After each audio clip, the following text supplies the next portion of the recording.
I've seen the footage of the original Dick Van Dyke Show, which didn't have Dick Van Dyke. I've seen the footage of your dad in that role, and it looks insane. Yeah. Because it's like if someone showed you Casablanca, but instead of Humphrey Bogart, you know, Ed Wynn. Yeah, exactly. Going, ooh. Doesn't that sound like a Sinatra song he never recorded? We just need to find a better you. Yes, a better you. So Nick Reiner is about to be facing probably his most tough week he's ever had in his entire life.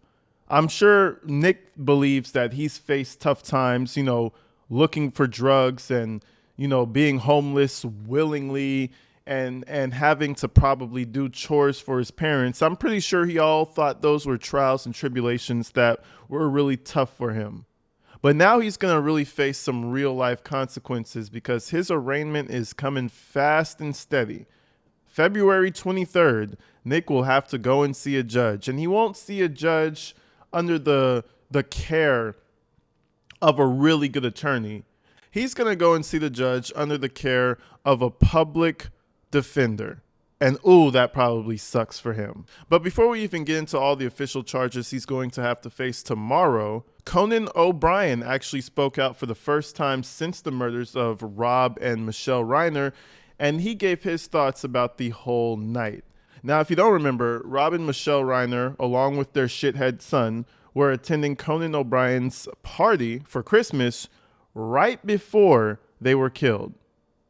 But before we even get into all of that, let's go ahead and see the statements that Conan O'Brien had to say, and then we can go forward and really understand what Nick Reiner is going to be facing in the future. Let's go ahead and check this thing out.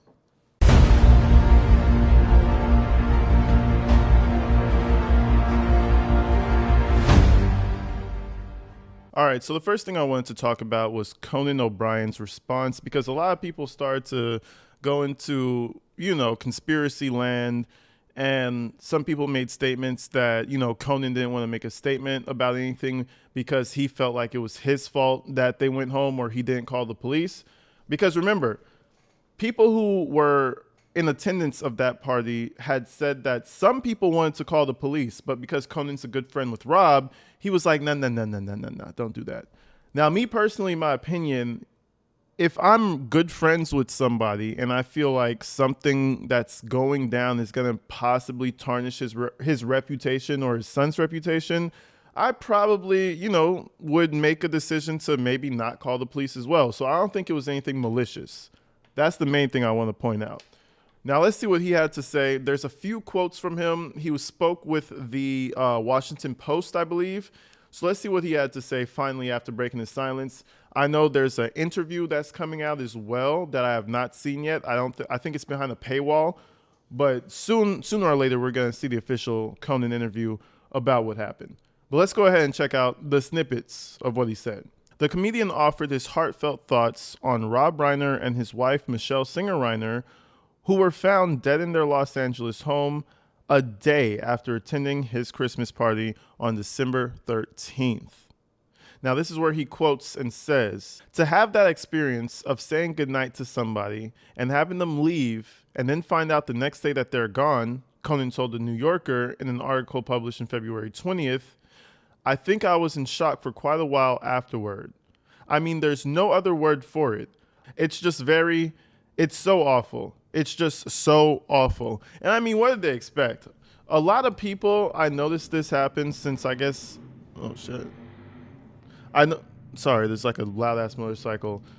I noticed this happens a lot in the media. Like when something happens, they're quick to jump on it and they try to get a statement when people are actually going through real life emotions. The first thing that comes to my mind is that boxer, what's his name? AJ. Anthony Joshua. Remember he had two of his friends die in an African country in an accident?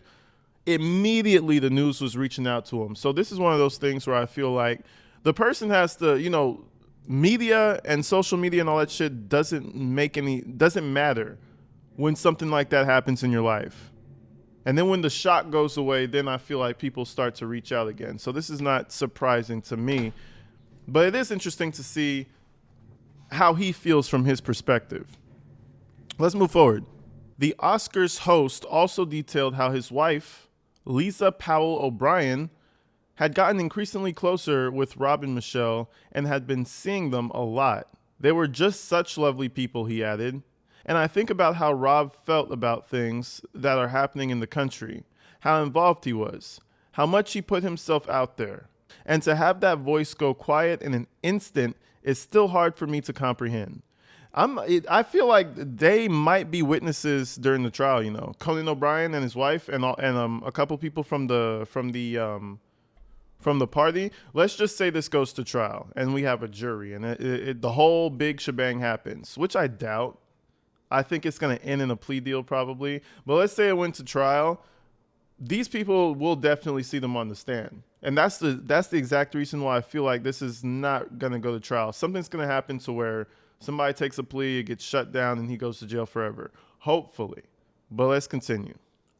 Rob and Michelle, who shared kids Jake Reiner, 34, Nick Reiner, 32, and Rami Reiner, 27, had attended Conan's holiday celebration alongside their 32-year-old son before their bodies were discovered.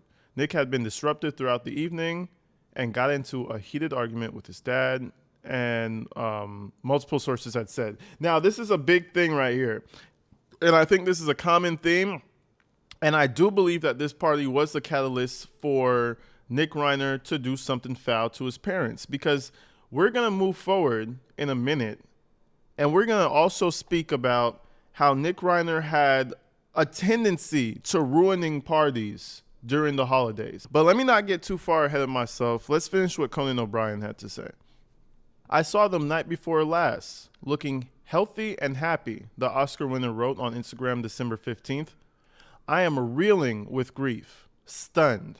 They were the kind of people who were ready to put their actions behind what they cared about. They cared about their family, and they cared about this country, and they cared about fairness and equality.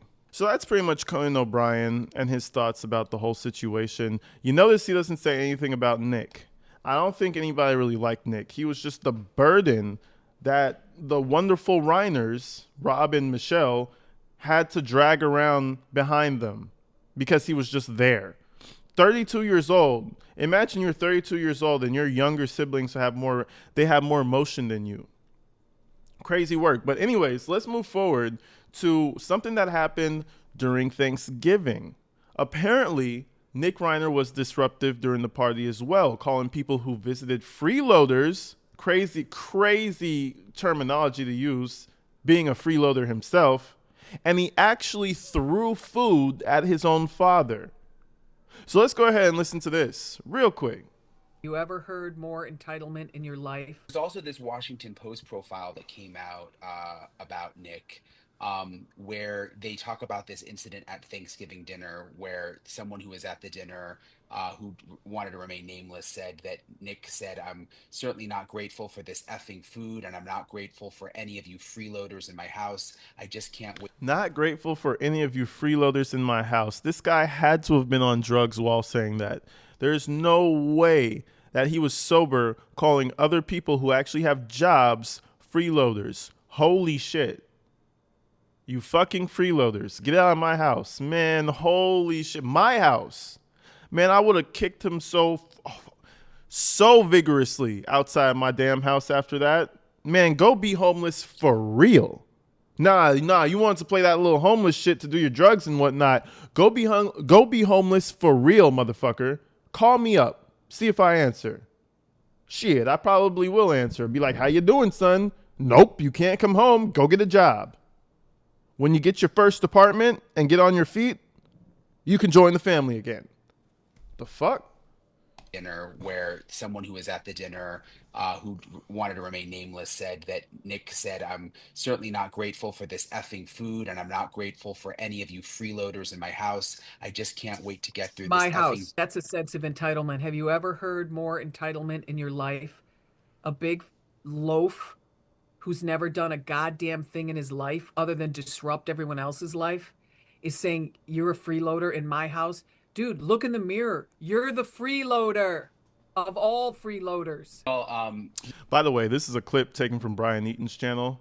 I was on Twitter. I probably should have just found the original image, the original interview, but this was just straight to the point. Somebody had taken the clip. So shout out Brian Eaton for running this interview and exposing the information.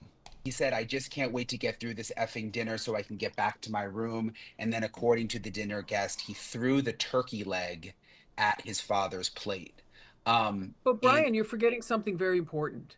Yes. The whole purpose of this exercise was his father held the drumstick first, and as they passed the meat platter around, everyone talked about what they were grateful for. And so everyone's saying, wonderful things, and it gets to him. He just can't have that. People are in a state of gratitude. They're being thankful to his father, the host. They're happy being together. Nick couldn't have any of that. He had to smash that into pieces, right? Otherwise, it just wouldn't be a holiday for him. And this is where I do think that he kind of exhibited these behaviors from before. And see, that's a behavior that I would have been like, you know what, you little shit, and it's Thanksgiving, get the fuck out. We could have ourselves a real shitty Thanksgiving. You ruin mine, I'm gonna ruin yours. Get the fuck out. Go live with your friends or something. There is a lot of things that could have been done, bro. I do believe that there are things that could have been done, and it wouldn't have required $70,000 a month for rehab facilities. I swear those rehab facilities are stealing from people.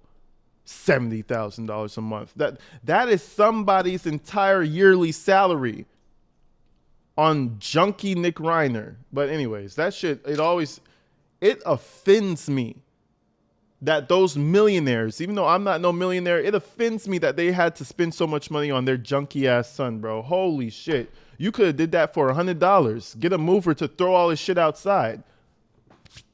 Problem cleaned. $100. Anyways, let's talk about tomorrow, because I think Conan O'Brien made that statement because he's aware that Nick is going to be arraigned, or he's going to have his arraignment tomorrow. So let's give a few more details on that.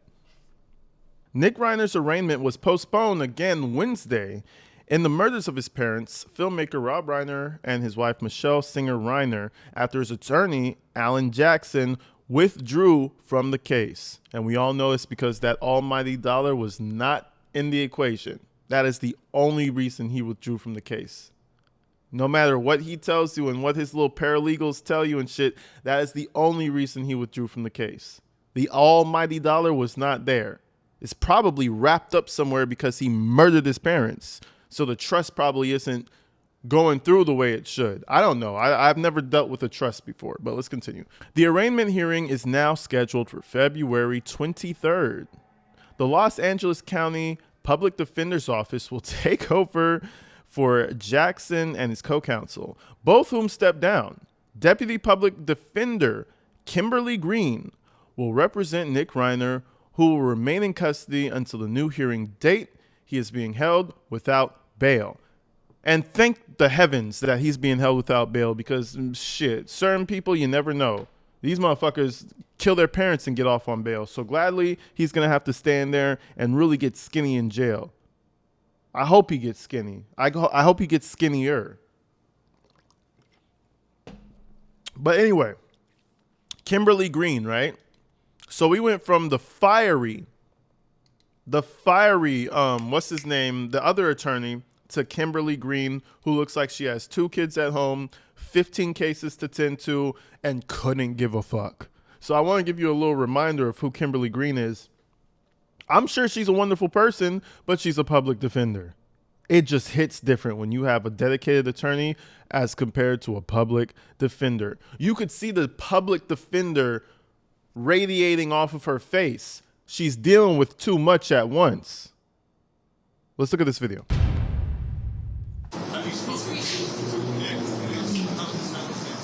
Somebody hollers out Miss Green, and then she looks, and then we don't know what the question was, but we know what the answer is. So I'll back that up one more time.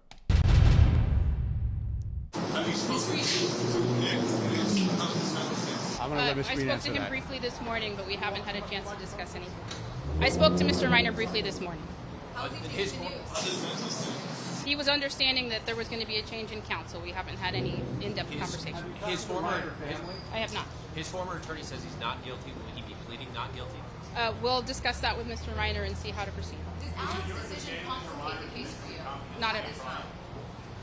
It's not uncommon for private counsel to turn over cases to us, so no, but nothing about that would complicate the situation. I have talked to him for only 30 seconds this morning, so no, I have no idea. I only spoke to Mr. Reiner for about 30 seconds this morning. I have no comment about his mental state. I have not. We've had no contact with the family. I don't think they were aware that this was going on until this morning. At this point in time, Ms. Green will look into the case. We'll speak with Mr. Reiner. And if you have any further questions, reach out to our media team once we have more information ourselves. This just happened today, and my understanding is he was aware of it. Ms. Green spoke with him, as you heard. And as soon as we have more information that we can share, we will share. Man, I'll tell you what, I love me some curly hair, man. That frizzy, curly shit she got going on right there. I ain't mad at it. I ain't mad at it, not one bit. I'm not mad at it, not one bit. At least you'll have something nice to look at while you're on your way to prison. But I'll tell you one thing that I'll be mad at is the fact that I got given a fucking public defender who looks like she could give a fuck. Yo, Nick Reiner is just a number for her, bro. She has 15 more Nick Reiners that she's going to have to go tend to today. And her notebook probably looks like the Bible. Okay? She has notes written all over her fucking office. Just only she can read it.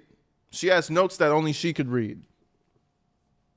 Good luck, Nick. We'll see you tomorrow. Everybody stay tuned, man. You already know the vibe. Stay inside, stay safe. I love you guys so much. Everybody hype up the video for me. Put my video in the algorithm.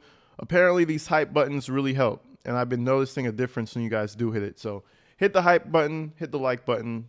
You know what time it is. Subscribe if you're not subscribed yet. We'll keep y'all posted, man. I'll see you soon. Peace.